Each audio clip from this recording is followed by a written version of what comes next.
आता पाहूया पुणे अपघात प्रकरणासंदर्भातल्या टॉप 9 बातम्या। पुणे अपघात प्रकरणात ब्लड रिपोर्टमध्ये फेरफार केल्याचं उघड। ससूनमधील फॉरेन्सिक लॅब प्रमुख अजय तावरे, डॉक्टर श्रीहरी हरनोळ आणि शिपाई अतुल घटकांबेला 30 तारखेपर्यंत पोलीस कोठडी। तर अपघात प्रकरणात आतापर्यंत एकूण 10 जण अटकेत। डॉक्टरांनी अल्पवयीन आरोपींची ब्लड सॅम्पल कचऱ्याच्या डब्यात फेकले। दुसऱ्याच व्यक्तीचे ब्लड रिपोर्ट पोलिसांना पाठवले। डॉक्टर तावरे आणि अग्रवालचा प्रत्यक्ष संपर्कात सुट्टीवर असताना तावरेंकडून डॉक्टर हळनूरला फोनवरून सूचना। पुणे पोलीस आयुक्त अमितेश कुमार यांची धक्कादायक माहिती।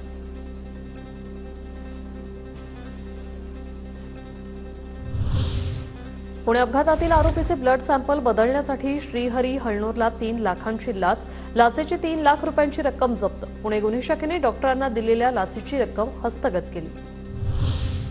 पुणे अपघात प्रकरण गैरप्रकाराच्या चौकशीसाठी तिघांची समिती गठीत। वैद्यकीय तपासणी उपचाराबाबतच्या गैरप्रकाराची चौकशी केली जाणार। ससूनमध्ये ब्लड सॅम्पल रिपोर्ट बदलल्यानंतर वरिष्ठांचा निर्णय। पुणे अपघातानंतर महाविकास आघाडी आक्रमक। मंत्री शंभूराज देसाईंचा फोटो असलेले खोके आणि पैशांच्या नोटा घेऊन राज्य उत्पादन शुल्क कार्यालयात रवींद्र धंगेकर आणि सुषमा अंधारेंची धडक। ललित पाटील प्रकरणावेळीच अजय तावरेंवर कारवाई का केली नाही, त्यावेळी अब्रूनुकसानीचा दावा ठोकेन म्हणणाऱ्या शंभूराज देसाईंनी उत्तर द्यावं, सुषमा अंधारेंचा देसाईंना आव्हान।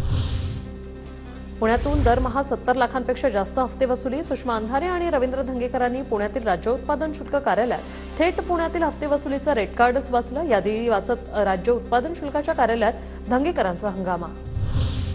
रवींद्र धंगेकर आणि सुषमा अंधारेंचं आजचं आंदोलन म्हणजे स्टंटबाजी। आरोप करण्याआधी धंगेकरांनी पुरावे द्यावेत। विरोधकांचा प्रतिमा मलिन करण्याचा प्रयत्न। शंभूराज देसाई यांनी पुण्यातील महाविकास आघाडीच्या आंदोलनावर प्रतिक्रिया दिली आहे। पुणे